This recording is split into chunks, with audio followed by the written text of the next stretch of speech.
Celtic Music Radio. Well, if you're only joining the program now, we are in the middle of Fest Watch this week. And this week, we're focusing all our attention on the one and only Pittsburgh Irish Festival. If you're listening to the show online via CelticMusicRadio.net and in the Pittsburgh direction, this is a festival that you won't want to miss. And I can speak from experience there. It's a terrific weekend and you're in for a treat. Anyone who has a ticket this coming weekend. Joining me now live on air to help discuss it further, we've got Mairin Petrone, Executive Director of the Pittsburgh Irish Festival. Mairin, how are you doing? I'm so good. It's so great to be talking to you. Likewise. Unfortunately, it's still in a virtual manner, but Yes. but you're about to experience live music and everything that I would absolutely love to be witnessing myself at the minute. Like amongst all of the mayhem of the week, it must be a pretty exciting time as well. Yeah, we sure wish you were here. Stateside, getting ready for a performance this weekend with us. But we're still happy to be connecting with you now anyways. Well, it's mutual, and thanks for joining. So what's the week like before a festival? Before we talk about what the festival is for those who haven't been, and perhaps your role within the festival as well, maybe you can paint a picture of what the week running up to an Irish Fest is like, because I can't imagine there's many free hours that you have. No, it's a little bit of sleep, but it's a lot of fun, and it's a good stress, right? So I always talk about events being good stress. So there's bad stress. I like that. Good stress. You don't typically put those words together, but I like it. You don't, but they're true, right? So it's something very exciting and fun happening, but it's still a lot of work and on a little bit of sleep, and there's a lot to do. But so we're down there now. We've just put the first. I went to the site this morning and it was empty, and we just put the first, about 4 or 5 days out, the tents start going up and the trailers come in, and then the next layer of electric and staging and sound and lights comes in, and then the next layer is the people and the vendors and the volunteers, and then the next thing you know, people are there. So how many days, Mairin, would you sort of like, how, because often as an artist, you just show up, the whole stage is set, everything is in place, and you've no real understanding of what either the build up or the takedown is like. So, how long would that process be from the first, tent that is, set up in relation to the first day of the festival? Like, how many days would you give yourself to get it already? We do it in 4 days. 4 days, wow.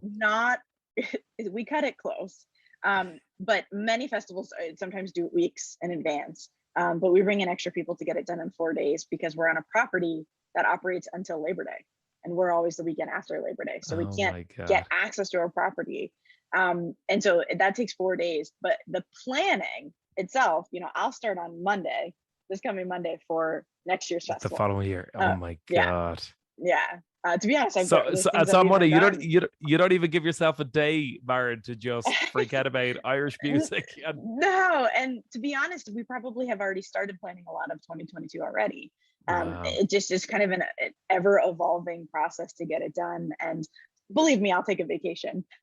But there's lots to be done, and there's lots to think about for the following year while it's all fresh, right? So on Monday, having just come off of the weekend, everything is fresh, so I can take that information and that data and put that knowledge to good use for improvements for the next year.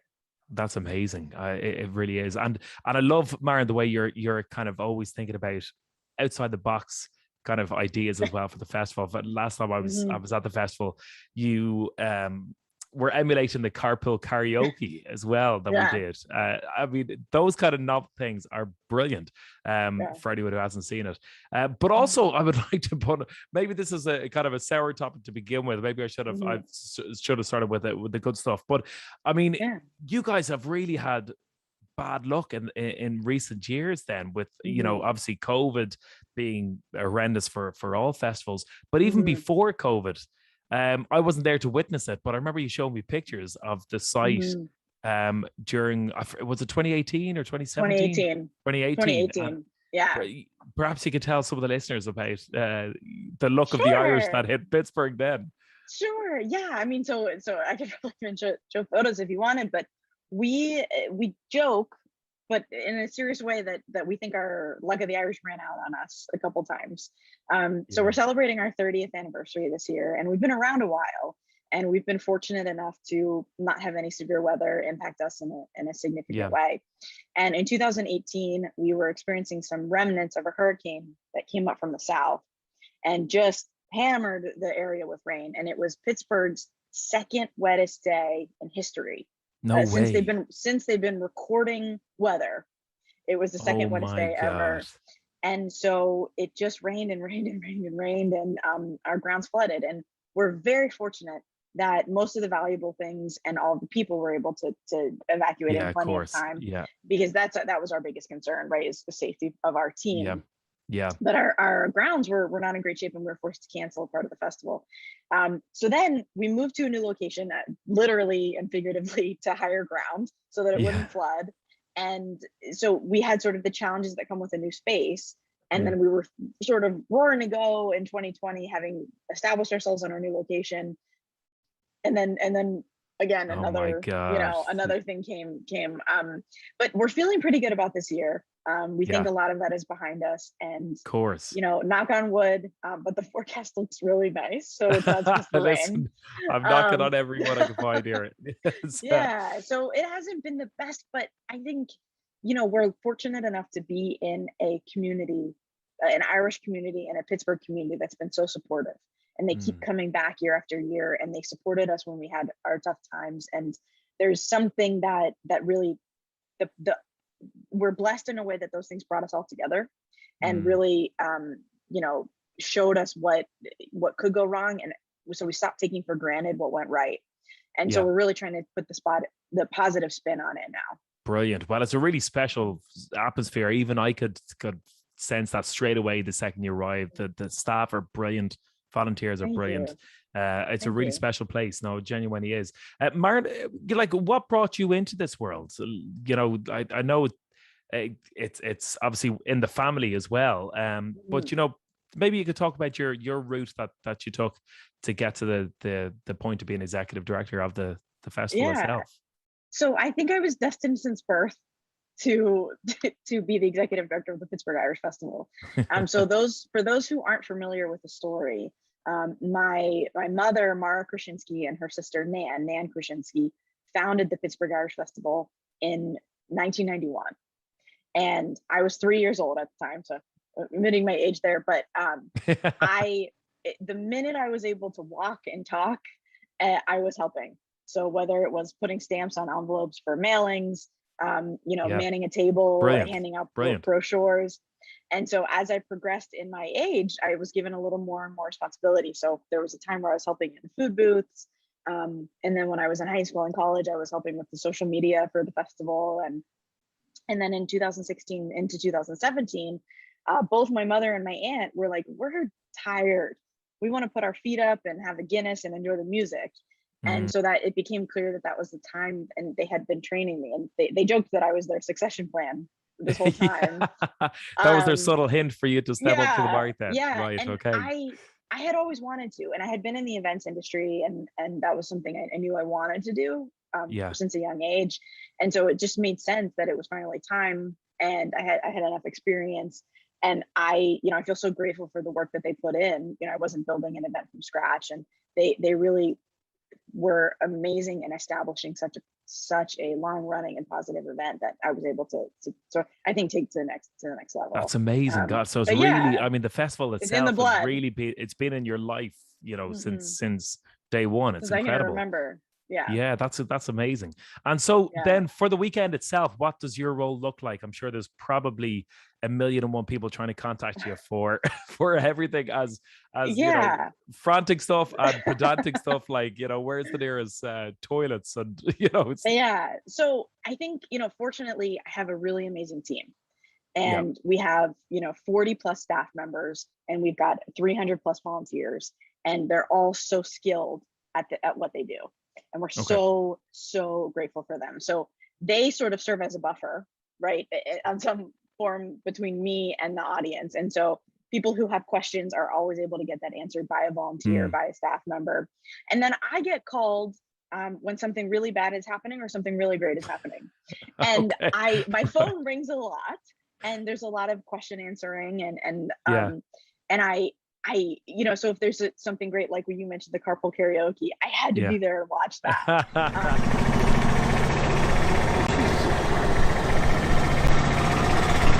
How's she going, Colm?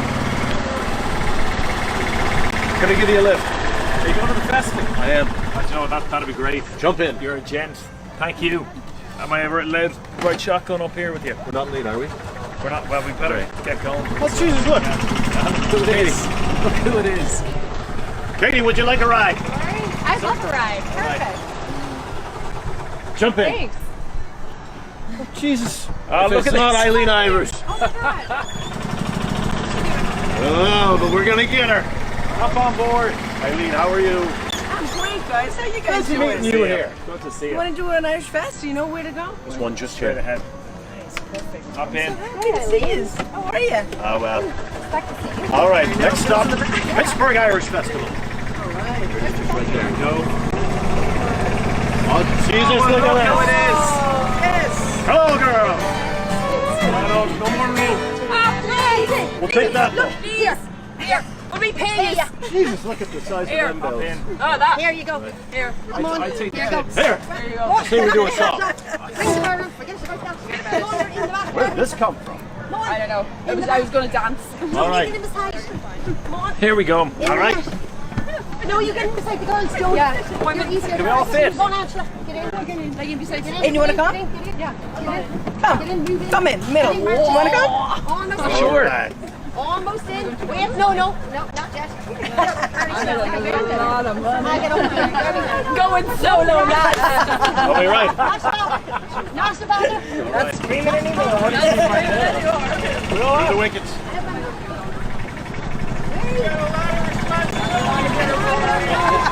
Sing a song. Precious cargo. Oh, singing as we go, are we? Do you know any make them songs? Sing as we go. Give me a D. He was stranded in a tiny town on Fairbanks Edward Island, waiting for a ship to come and find him. One horse plays a friendly face, some coffee and a tiny trace of fiddling in the distance far behind him. Well, a dime across the counter and a shy hello and a brand new friend walk along the streets in the windy wind. Yellow light, an open door, and a welcome friend, there's room for more, and then there's that and there is that. And I heard that was it on some other friend's shore? Did I hear it in the wind? Was it written on the sky above? I think I heard it from someone I love. I've never heard it sound so sweet since then.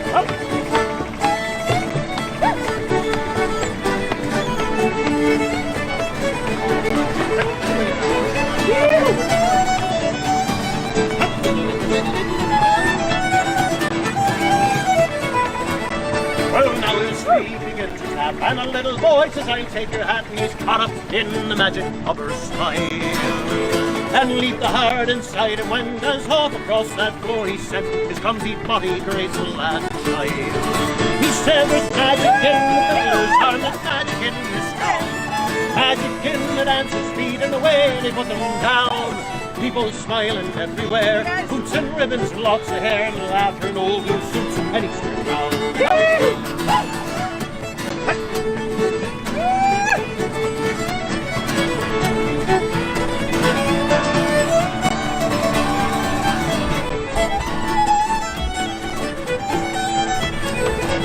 Well, the sailor's gone, the room is bare. The old piano's sitting there. Someone's passing a pipe in the corner. The empty chair, the wooden floor, the feels the touch of shoes no more, waiting for the dancers to come back. And the fiddler's in the closet of some daughter of this town. The strings are broke, the bow is gone, and the cover's buttoned down. Sometimes on December nights, the air is cold and the wind is right. There's a melody, it passes through the town.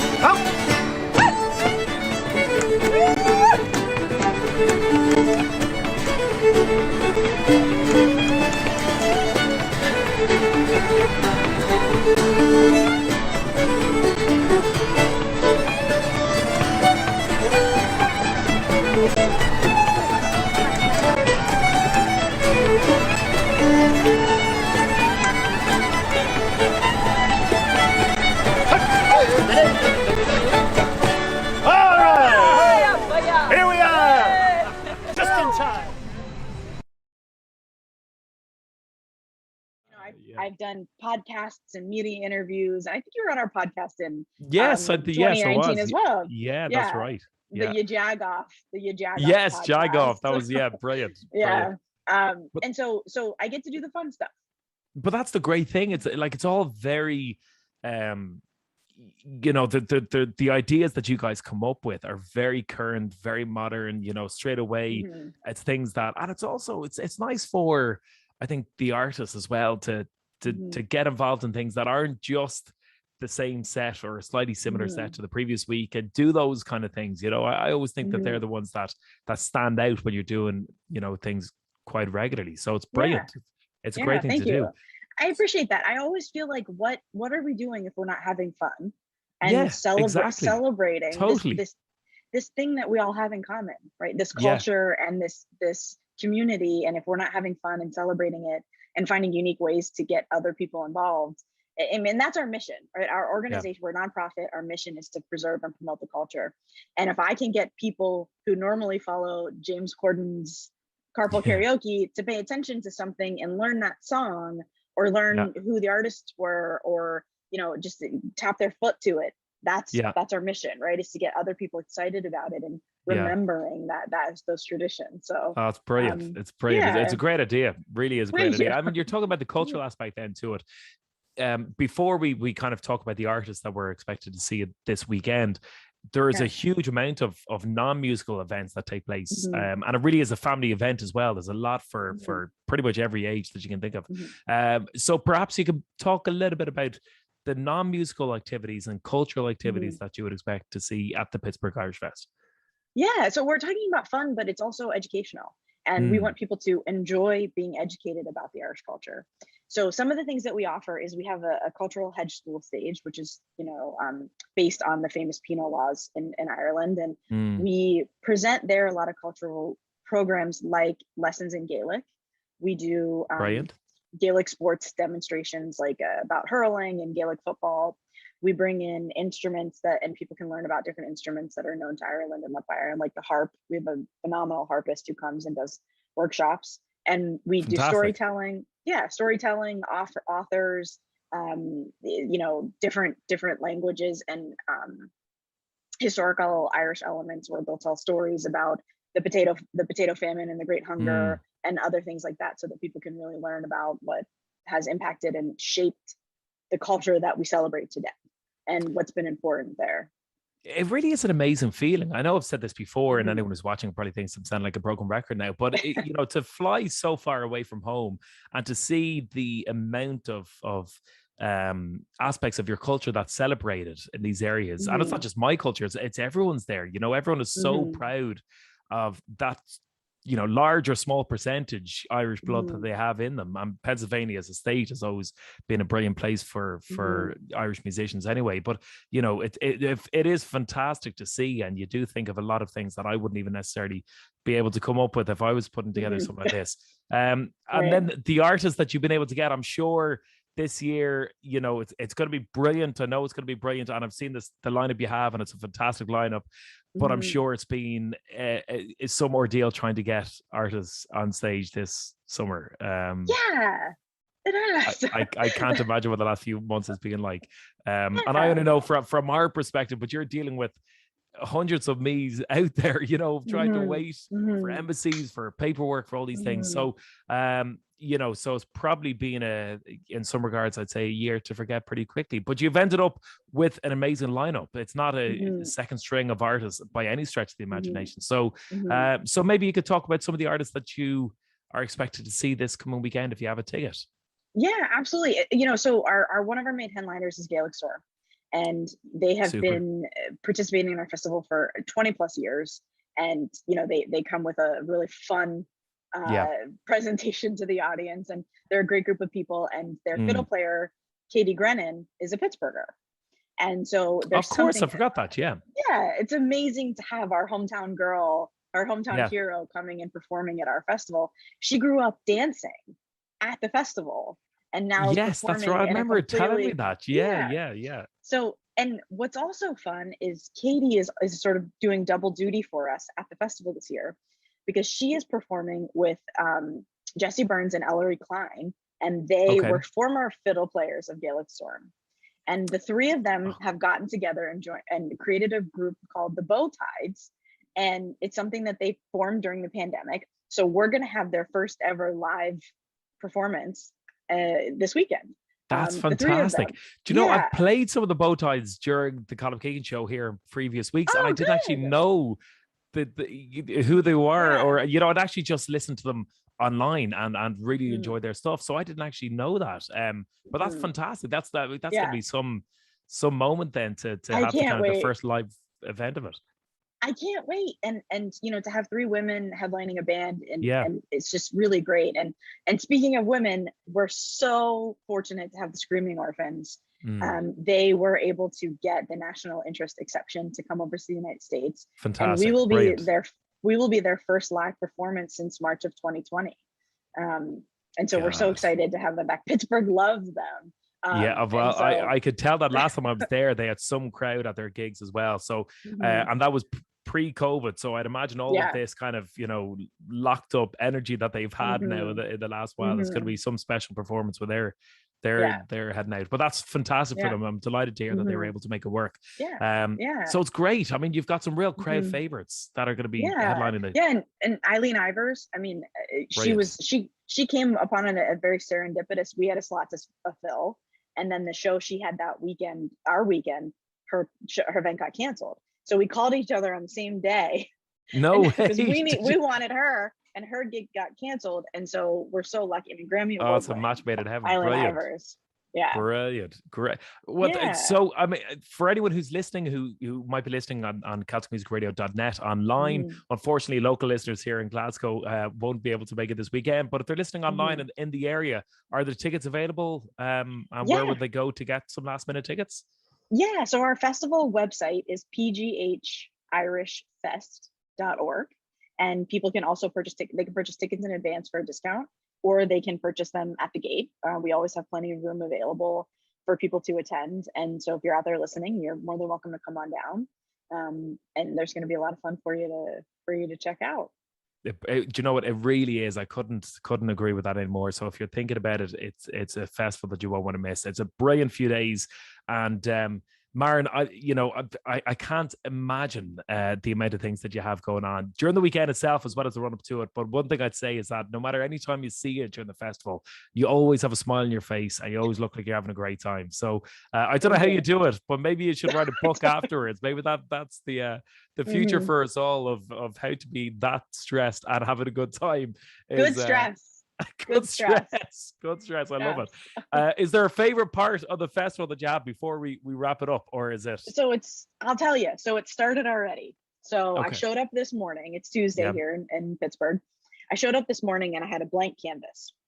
And so little by little, the pieces are coming into place. And then my favorite moment is Friday at 4:00 Eastern. We're going to open the doors and people are going to come in, and I'm going to remember showing up Tuesday morning and having nothing, and watching the vision become a reality is really my favorite part. And there's something that gives me butterflies, really. Oh no, it must be, because a lot of the time you'll see pictures of the empty space, and I can't imagine what it's like to see that being built up into the festival that we just show up, as I said, to see the finished product. So Mairin, listen, best of luck this weekend. I'll be watching from afar. So disappointed that I can't actually be there in person, but I look forward to seeing you again in person whenever we can. And to anyone who's going to the Pittsburgh Irish Fest, have a great time, and we'll be following on social media. Mairin, thanks so much for taking the time out to have a chat. Thank you so much, Colm. Great to see you again. Okay, You best too. of luck, Mairin.